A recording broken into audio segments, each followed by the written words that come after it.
Pero el primer se refirió también a algo interno, que es la aprobación en el Congreso de leyes, dijo, que no han tomado en cuenta las observaciones técnicas que habían sido formuladas por el gobierno a través de los sectores concernidos por esas leyes.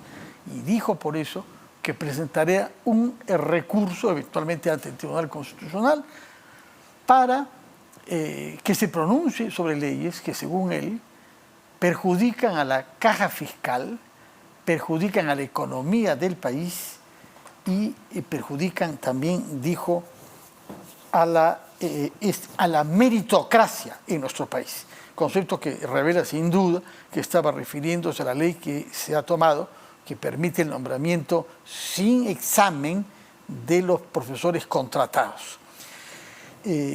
Vamos a hablar sobre este tema interno con dos congresistas que hemos invitado. Uno de ellos, Eduardo Salguana, que es de APP y representante por Madre de Dios. Es el único representante de Madre de Dios que hay en el Congreso, porque es la región del país que menos población tiene. Y junto a él está el congresista Edwin Martínez, que es representante por Arequipa, miembro de Acción Popular, que ha hecho hablar mucho de sí mismo en los últimos días a propósito de incidentes y de violencias a la que fue objeto en su región natal. Muy buenas tardes y gracias por estar con nosotros, congresistas. Muy buenas tardes. Fernando, muy buenas tardes. Señor Martínez, antes de hablar de los temas de fondo político y comenzar por lo que ha dicho el primer ministro, ¿qué es lo que pasó en Arequipa? ¿Quiénes participaron en la situación en la que se vio usted arrastrado? Fue una sesión convocada por los dirigentes de APIPA y José Luis Bustamante en el distrito de Cerro Colorado. Acudió alrededor de unas 5.000 personas, supongo yo. Es un barrio difícil, conocido por su conflictividad social, ¿no? No es conflictivo, lo extraño es eso. Yo he ido varias veces a APIPA y a José Luis Bustamante. ¿Durante los últimos meses? Aproximadamente año y algo más, y siempre he sido bien recibido. Pero exacto. Sí, antes de las protestas, definitivamente, antes de las muertes, exacto, y también antes de algunas decisiones que se han tomado en el Congreso que han podido irritar ahí, ¿no? Sí, pero ¿cuál es la percepción que yo tengo? Es todo dos pueblos en un gran distrito en Arequipa que lamentablemente no han tenido un diálogo, creo yo, fluido con los dirigentes de la zona, porque en la reunión ya ha habido ciertos altercados. Ellos no sé si habrán logrado entender de que hace mes y medio aproximadamente los dirigentes vinieron, me buscaron, hemos ido al Ministerio de Vivienda, hemos destrabado un proyecto de más de 180 millones que beneficia a más de 70.000 familias en ese sector, y la gente no ha entendido que el trabajo que estamos realizando es justamente para que puedan tener un servicio fundamental como es el agua y el desagüe. En aproximadamente 2 años debe culminar ese proyecto, porque gracias al trabajo que hemos hecho... En 2 años, pero está trabajándose ya. ¿Se ve el trabajo? Es un proyecto que quedó paralizado hace más de 1 año y nadie lo ha podido destrabar hasta el momento. ¿Quién lo trabó? La empresa que ganó la concesión de la obra trabajó, avanzaron el 8% y se declaró en quiebre financiero, abandonó la obra y desde ahí hasta mal el momento... seleccionada la empresa. Pésimamente seleccionada, para llegar a eso, muchísimas de las empresas. O sea, una pésima licitación. Pésima ¿Hecha licitación. por quién? ¿Por el gobierno regional o por el gobierno nacional? Gobierno nacional. Ministerio de Vivienda y Vivienda, exacto. ¿Cuándo fue? Eso fue en el periodo de Heiner Alvarado. Con él fuimos a poner la primera piedra. Nos hubiera sorprendido de que hubiese hecho algo bien. Pero en fin, acá se ha esforzado por hacer las cosas mal, quizás. Lamentablemente. Bueno, ¿y qué le reprochaban a usted? ¿Qué tiene que ver usted con Heiner Alvarado y con los estropicios cometidos por el gobierno anterior? No, año paralizada la obra, hace mes y medio los dirigentes me buscan. Hemos tenido reuniones en el Ministerio de Vivienda, se ha destrabado el proyecto, ya se lanzó la licitación pública para que una nueva empresa pueda ejecutar este proyecto. La gente, creo yo, lo ha percibido así, pero según los dirigentes de APIPA y José Luis Bustamante, indican que en relación a los WhatsApp recibidos y a los videos recibidos, hay un grupo en Arequipa que se autodenomina los autoconvocados. Y estos autoconvocados son los que ya me agredieron en 2 oportunidades. Autoconvocados se usa mucho para referirse a las comunidades que quieren participar en las marchas y sobre todo en la toma de Lima, ¿no? Se dice autoconvocados, o sea que hay una connotación política fuerte en esta denominación. Esta ideología que lamentablemente se ha impregnado muy fuerte en cierta parte de la población en Arequipa son los que han originado este acto. ¿Pero qué le reprochaban? Disculpa disculpe que le pregunte, pero uno lo nota sobre todo en los insultos que se han preferido sobre usted. Debe haber escuchado algunos. Me han tratado de asesino, de maldito. Pero ¿por qué asesino? ¿Por qué? ¿Por haber sido cómplice, según ellos, Supuestamente de las muertes en las manifestaciones? Soy cómplice de todo, avalo todo lo que hace la presidenta Dina Boluarte, estoy de parte del gobierno y no de parte del pueblo, pero si no estuviera de parte del pueblo, yo hubiera gestado un proyecto de agua y desagüe que beneficia a más de 70.000 familias. Pero yo quiero dejar algo bien claro y se los he dicho a los dirigentes. Estas piedras recibidas, estos golpes, estos insultos, me han motivado más para ir al Ministerio de Vivienda y exigir que en el más breve plazo esta obra sea realidad. Y de aquí a 2 años, estimado amigo, voy a tener esa gran satisfacción de abrir el primer caño de agua en el sector de José Luis Bustamante y Apipí. Bueno, nos alegra que se haya comprometido, que haya sacado algo positivo de esa experiencia mala. No es que lo quiera comparar con él, pero Fernando Belaúnde recibió una pedrada también en la Plaza de Armas del Cusco. Recordamos lo que dijo a propósito de eso. Repito, no es que lo quiera comparar a usted con él, pero sí el hecho, ¿no? Tirar piedras, ejercer violencia contra una autoridad elegida, como es su caso. Señor Salguana, ¿cómo reacciona usted a las declaraciones formuladas por el presidente del Consejo de Ministros hoy sobre leyes aprobadas en el Congreso, del que usted es miembro, de la misma manera que Edwin Martínez? Sí, Fernando, primero quiero expresar mi solidaridad con el colega Martínez. Creo que nada justifica la agresión que él ha sufrido en Arequipa ya en reiteradas oportunidades. Y yo quiero hacer una reflexión pública, ¿no? Y decirle a la ciudadanía de Arequipa y de todo el país que la violencia no conduce absolutamente a nada. La violencia genera más violencia, divide a los peruanos y no propicia un clima de estabilidad, de unidad que necesitamos para sacar a Arequipa y al país adelante, ¿no? Así que lo felicito por esa lección que él saca de vida y se compromete a lograr ese proyecto, y eso me parece positivo, ¿no? El Premier expresa sin duda alguna el sentimiento de un sector de la ciudadanía. Y creo que desde el Congreso tenemos que asumir estas opiniones, estos puntos de vista del Premier con un sentido autocrítico, ¿no? Yo creo que eso es importante reconocer, que en algunos casos hemos actuado de manera precipitada, pero hay que entender que el Congreso es el depositario de las esperanzas, es depositario de las exigencias, clamor y pedido de una sociedad en la cual hay mucha necesidad y hay muchas diferencias, ¿no? Van los profesores, las enfermeras, los médicos, las profesoras del PRONOI, los trabajadores, el tema de pensiones, la gente quiere sus obras, sus proyectos, y todo se concentra en el Congreso de la República. Y muchas veces esas exigencias, Fernando, sin duda alguna, la mayoría de las veces ocasiona temas vinculados a gasto público, ¿no? Específicamente el tema de los maestros nombrados ahora sin que pasen por examen que está en curso, es lo que había planteado Pedro Castillo, ni siquiera el 21, sino el 17. Ustedes recordarán la huelga magisterial. Ese era el objetivo, que se nombre a todos esos maestros y en consecuencia que esos maestros, decenas de miles, se vuelvan leales miembros del FENATE, que se quería constituir y que se constituyó de facto a partir de esa huelga. De manera que lo que han hecho ustedes es darle un regalo al señor Pedro Castillo, que no lo logró hacer durante los 16 meses que fue presidente o un poco más. Lo han hecho ustedes. Es decir, hace bien en recordarnos esta presión que ustedes reciben, pero no es una presión de ahora. Este tema viene de varios años. Y entre tanto, ustedes saben muy bien que se está implementando un examen nacional al cual han participado no decenas, cientos de miles de maestros esforzándose, a veces contratando asesorías, quemándose las pestañas por las noches después de trabajar para aprobar un examen. Y ustedes, no hace falta. Y varias decenas de miles pueden entrar sin examen. O sea, tiene razón el primer ministro cuando se refiere indirectamente a esa ley como una ley que no ha tomado en cuenta consideraciones técnicas formuladas por el gobierno. Personalmente creo que sí tiene razón.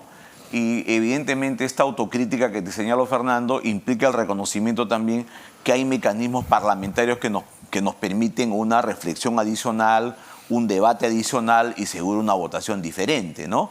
El tema es que está que planteada... la ley venga de la Comisión de Educación. ¿Qué les costaba que se discute en la Comisión de Educación? No ha pasado por la Comisión de Educación. Sale de pronto por la noche, no estaba en la agenda priorizada. Realmente es hacer las cosas al caballazo. Ese es otro tema que evidentemente la nueva legislatura que empieza en agosto tendremos que corregir en varios temas del reglamento. El tema, por ejemplo, de la agenda priorizada, que debe ser observada, evitar proyectos de ley de sorpresa, evitar las famosas firmas a la última hora en las cuales se incorporan proyectos que no estaban y que al final, fíjate tú, Fernando... Uno vota por cansancio. Las bancadas no están ni siquiera advertidas de los temas, las asesorías no las tienen en su revisión de proyectos y te pones a revisar, pues, bueno, ese día fue 2, 3 de la madrugada, que también fue mi concepto otro error, ¿no? Sí. Hay una reconsideración planteada, en el caso nuestro vamos a votar a favor y vamos a volver a revisar el tema, ¿no? Así que no está aprobado aún, O sea, que tiene razón sobre esta ley. Hay otros sobre ese aludió, pero sobre ese. Señor Martínez, no le quiero hacer que gane usted más enemigos, pero sí quisiera que se pronuncie sobre este tema. No, si los enemigos me los gano por generar meritocracia, bien ganados, ¿no? Yo, honestamente, y creo que muchos no sabemos que de pronto hacen estas agendas al caballazo. Es por eso que yo en determinado momento no me enfrenté, sino exhorté al presidente de la mesa directiva que los proyectos tienen que ser sometidos a debate en el Pleno del Congreso de acuerdo a cómo van llegando. No puede haber llegado ese proyecto esa misma noche por acuerdo de Consejo Directivo y someterla a votación del Pleno del Congreso. Se supone que eso ya fue evaluado o se suponía que era evaluado ya en la Comisión de Educación. Educación no pasó. Trabajo sí y presupuesto, pero no educación. Y lo fundamental, yo creo que debe ser la Comisión de... La cosa es tal que un congresista acucioso, como es Carlos Anderson, que estuvo aquí anoche, quien nos dijo que había votado a favor, creía que esto beneficiaría a 3.000 profesores contratados. 3.000, uno se dice, bueno, han quedado ahí sobrantes, bueno, resolvamos el problema. Pero no, después vino el señor Edgar Tello del bloque magisterial, que es maestro él mismo, y dijo que eran quizá 80.000. O sea, incluso en la cifra parece que ha resultado engañado el señor Carlos Anderson, que no es el más cándido de los congresistas, creo, ¿no?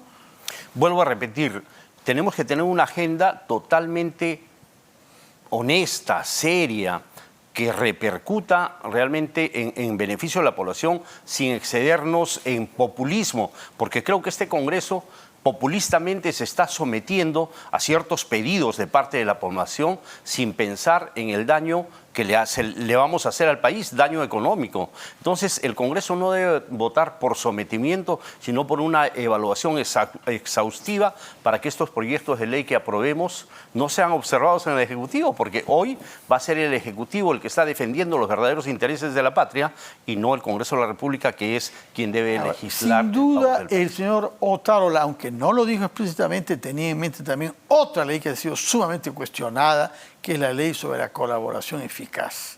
Y la impresión que da esa ley es que ustedes colaborarían contra la lucha que se libra para acabar con la corrupción en nuestro país. Hay que hacer una autocrítica también sobre esa ley, señor Saluana. Tiene aspectos positivos y tiene de las otras. El aspecto que yo considero que sí, estoy a favor de que se revise. El Ejecutivo seguro la va a observar, porque ya lo ha manifestado expresamente el Premier, y lo volveremos a revisar. ¿Cuál es la observación que nosotros hemos recogido de especialistas a los cuales se ha consultado en la Comisión de Justicia? Que el tema de la colaboración eficaz no puede estar con un plazo abierto. En este momento no hay un plazo para el tema de la colaboración eficaz. Entonces se ha señalado un plazo que a juicio de los expertos que han opinado y los que conocen el tema, la procuradora, etcétera, señala que los plazos son muy cortos y no permitirían la corroboración que se necesita en estos casos. Ese tema, por ejemplo, hay que revisarlo. Entonces, con la observación veremos las correcciones que se hagan de tal manera que el proceso cumpla sus objetivos y no se menoscabe realmente los fines que tiene la colaboración sobre eficaz. Esta ley, señor Martínez. Yo me reservo el derecho a la propiedad, pero yo quiero indicar claramente algo. Hay fiscales que utilizan ese criterio de colaborador eficaz para hacer una investigación chantajista una investigación malintencionada. Claro ejemplo, una investigación que se sigue en mi contra, donde se pide a uno de los investigados que me echen toda la responsabilidad a mí y que se hagan colaboradores eficaces. Pero ¿cómo sabe usted que les han pedido quizás esos colaboradores querían hacerlo? Tengo el audio que en su momento lo tengo que presentar Sería ya importante. en la calificación fiscal o ¿Cuál es la judicial. materia de ese proceso? Es un proceso que sigue en mi contra supuestamente por lavado de activos que me hacen 2 regidores de la Municipalidad de Mariano Melgar. Yo, saliendo del municipio, estimado amigo, he tenido 17 denuncias. Ninguna de ellas me las ha formulado ni la Contraloría, ni el órgano de control interno, solamente 2 regidores. Sus adversarios políticos. Adversarios políticos. No de los que tiran piedras, Entonces, sino que ¿dónde tiran... está el fiscal que no hace una investigación jurídica, técnica, para proceder a formular o a aceptar una Ahora, denuncia? para que ese señor que lo habría denunciado usted sea aceptado como colaborador eficaz, tiene que aportar pruebas. Si habla y dice mentiras y no tiene pruebas, le va a ir mal a él. Porque si ha hablado como colaborador eficaz es que él es un delincuente y lo está reconociendo. No, a él le han ofrecido que sea colaborador eficaz para que me responsabilice Ya, a mí pero de eso algo que no he supone que él cometido. reconozca que es delincuente. Solo un delincuente puede ser colaborador eficaz. Claro, claro.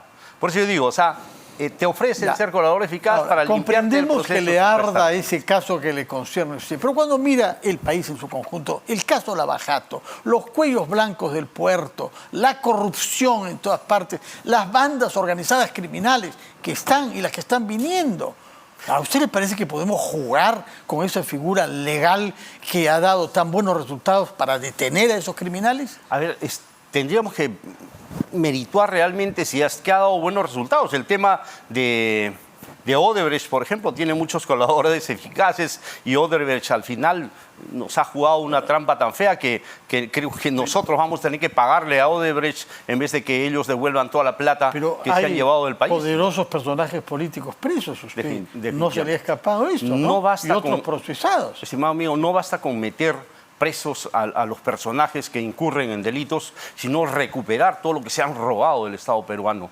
Y en eso los colaboradores eficaces, los fiscales y los jueces tienen que ser más estrictos en las normas, en los planteamientos, en la investigación técnica jurídica para determinar los delitos.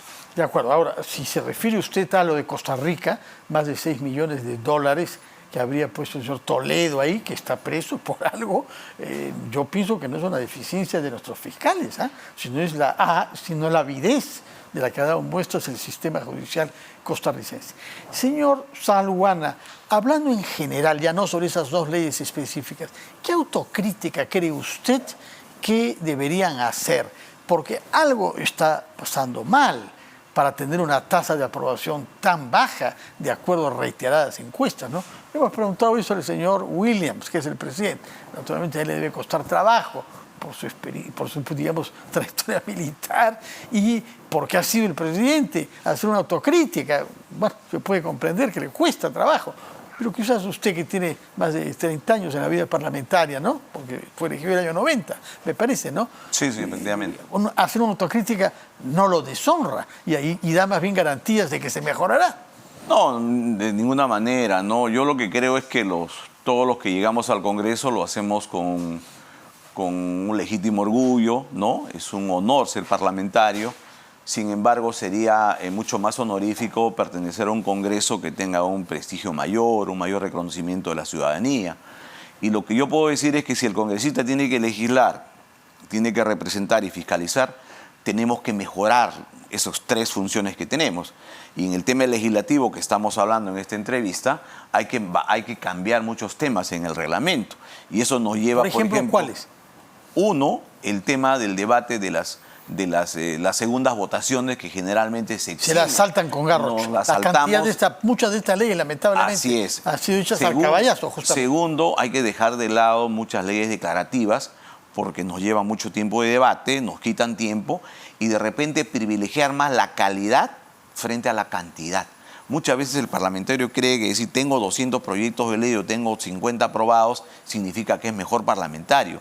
Y en los parlamentos modernos o en las sociedades democráticas modernas es el Ejecutivo el que produce más normas legales. Entonces yo creo que en el Congreso tiene que haber más debate y mejor calidad de leyes. En el caso, por ejemplo, de las normas observadas por el Ejecutivo, la mayoría de ellas se aprueban por insistencia y hay poquísimo debate.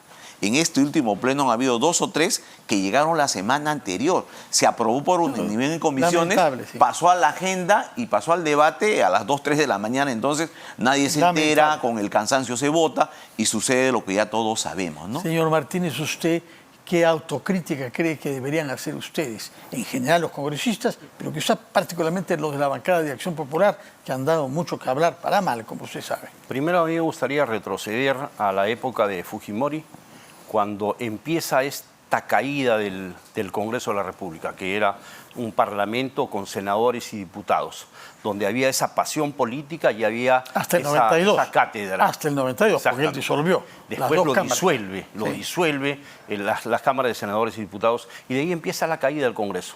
Porque como Fujimori... Ahí era miembro usted, ¿no? ¿Usted fue disuelto o no? Ahí fue usted diputado. Fue disuelto. Como Fujimori le echó tanto barro al Congreso de la República, en la mente de la gente está que el Congreso no sirve para nada. ¿Y sirven quiénes? Los autoritarios. Un presidente que hizo lo que le dio la gana, cambió la Constitución en favor muchas veces de él, de su familia, del partido político y no del pueblo, que hoy manifiesta por qué los contratos ley que en su momento fueron necesarios por la situación económica del país, pero que hoy ya no son necesarios. Luego vino Vizcarra, que también le echó barro al Congreso, lo disolvió, quiso hacer lo mismo Castillo, le echó barro al Congreso, no pudo disolverlo. Este Congreso, a pesar de su inexperiencia y de las muchas falencias en las cuales estamos cayendo, somos un Congreso que se ha hecho respetar. No nos hemos sometido a la disolución de Pedro Castillo, no nos hemos sometido a muchas marchas que querían disolver el Congreso de la República. Hemos puesto al Tribunal Constitucional, que después de muchísimos años se lo ha recuperado. A pesar de todo, hemos elegido el nuevo representante de la Defensoría del Pueblo para elegir una nueva Junta Nacional de Justicia. Bueno, si todo eso lo dice usted cuando yo le pido que haga una autocrítica, no me imagino. No, ¿Qué es lo que diría si es que le pidiese elogios? Estimado, el problema es que la gente no sabe los proyectos de ley que hacemos. Todos nos tiran barrio y nos dicen, trabajan solamente para los millonarios. Yo digo, estimado Salguana, ¿qué proyectos de ley hemos hecho para las grandes empresas, para las mineras, para las petroleras, para los millonarios? No hemos hecho una sola ley que beneficie a los poderosos económicamente, como dice el pueblo. Pero el pueblo está así obsesionado, el Congreso no sirve para nada. Por eso es que yo le digo al pueblo soberano, prepárense, instruyan un poco, lean un poco, averigüen qué proyectos de ley han presentado, qué es lo que han aprobado en bien del país. Nosotros no somos un Congreso que se ha sometido a los grandes intereses ni a los grandes capitales, tampoco a la ideología ¿tiene alguna de odio y de resentimiento. Autocrítica que ejercer? Sí, no hemos sabido llegar al pueblo, no hemos tenido ese encuentro con la sociedad. ¿Por qué no? Por miedo. Le hemos tenido miedo ir a sesionar a Ayacucho, ir a sesionar a Huancayo, ir a sesionar a Puno, explicarle con humildad a la gente que hemos trabajado para servirlos a ellos y no para servirnos nosotros. A nosotros se nos ha juzgado muchísimo y no hemos sabido... ¿Qué piensa usted ahora sobre todo el proceso que no ha terminado de los llamados niños de su bancada? Deben ser sancionados, pero aquí la Fiscalía tiene que ser un poco más rápida y eficiente, no tener en vilo... Pero también hay comisiones en el Congreso, ¿ah? También es el Congreso que ha arrastrado los pies y que ha juzgado con una benignidad cuestionable, ¿no? Sí, hemos sido partícipes, cómplices, diría yo, por tal vez amiguismo, cosa por el estilo de sanciones que debieron haberse dado en su momento y no se han dado, porque simplemente... ¿Y no cree usted que parte de esas piedras que llovieron contra usted en Arequipa estaban motivadas justamente por el tema de los niños y de los mochasueldos? Puede ser también, sería cuestión, pero yo voté para que lo sancionen a los niños de Acción Popular, y en el tema de los mochasueldos yo no pertenezco a ninguna comisión ni de ética. Bueno, no tengo presidencia de ninguna comisión hasta el momento, gracias a Dios, digo yo, porque no es que sea Pilatos y me lave las manos, pero los conflictos y el caos social no es por el tema de los mochasueldos, no es por el tema de los niños, es por el tema del 7 de diciembre. A cualquiera lo irrita. ¿Usted juzga que es por el tema del 7 de diciembre? Hay un malestar en Arequipa. En la población. En el sur en general. Sí. Ya. Y en Lima, en el norte, saben las cosas que hace el Congreso de la República, que, vuelvo a repetir, somos cómplices también pasivamente de actos irregulares que deben ser sancionados. ¿Cuáles? El tema de los supuestos mochasueldos, Bueno, por ejemplo, ¿no? antes de que el tiempo nos venza, quiero ir al futuro entonces y preguntarles a ambos, comenzando por el señor Eduardo Salguana, ¿cómo debe constituirse la mesa directiva? No pregunto quién ni de qué bancadas, sino qué principios se deben tomar en cuenta para que haya una mesa directiva que esté a la altura de la esperanza que la población puede todavía tener, 6% por ahora, pero en fin, eso crecerá si la mesa directiva hace su trabajo de la mejor manera posible. ¿Qué criterios deben aplicarse y con qué agenda, señor Salguana? Primero, para concluir la pregunta anterior, Fernando, y redondear quizá la idea de colega Martínez también, yo creo que eso nos lleva a una reflexión en general al país sobre el tema de la necesidad de restituir la bicameralidad en el Congreso de la República. Pero ya Si Keiko tuviésemos- Fujimori decidió sí, que no, que sale, ¿no? Sí, pero igual, como un tema, digamos, hipotético, teórico, o una aspiración de algún sector en la cual me incluyo, ¿no? Si hubiese habido un Congreso bicameral, no hubiésemos pasado las vicisitudes del tema de las vacancias, si prosperaban o no, porque siempre había una Cámara Revisora. De igual manera, estos proyectos de ley que ahora cuestiona un sector de la población, de igual manera estaría en este momento el Senado y seguro sería rechazado, ¿no? Pero bueno, sobre el tema de la mesa directiva, yo lo que creo, criterios básicos, uno, tiene que ser una mesa multipartidaria, mucho más abierta. Como han sido todas, ¿no? Como han sido todas. Sí, pero mucho más abierta que la que hemos tenido Es hasta... decir, a la izquierda esta vez. Claro, hay que incorporar a los compañeros, a los colegas de la izquierda. ¿Directamente de Perú Libre o de algunas otras? No, yo hablo en general. El problema es que Perú Libre hay varias bancadas y además hay otras que no llegaron con Perú Libre, ¿no?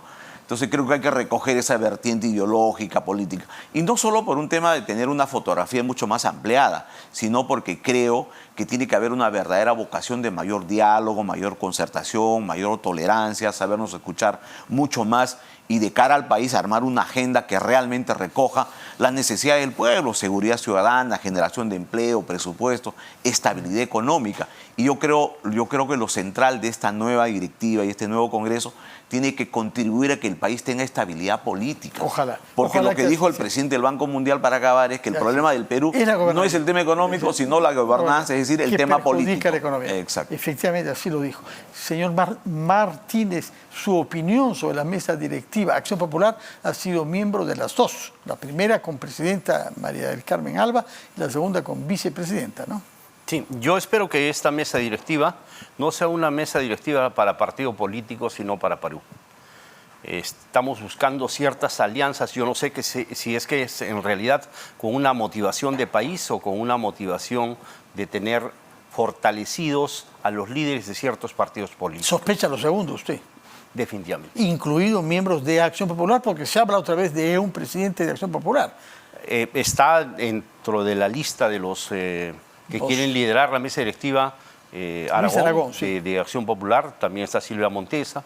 Se ha escuchado varios nombres por ahí, Muñante, el mismo almirante Cueto, Gladys Echaíz, mi estimado amigo Salguana. Entonces, Discreto, sí, sobre eso el señor Salguana. Sí, está pero ya hay varios sacándolo al fresco. lo están proponiendo. Bueno, muchas gracias por su presencia acá y lo que deseamos de verdad es que las instituciones democráticas de nuestro país salgan fortalecidas de esta crisis y que la población pueda sentir que aquellos por los que votamos están a la altura de la esperanza que depositamos en ellos. Muchas gracias por su presencia y muy buenas noches para ustedes. Vamos a hacer una pausa y ahora tomamos las cosas como son. Gracias. Buenas noches.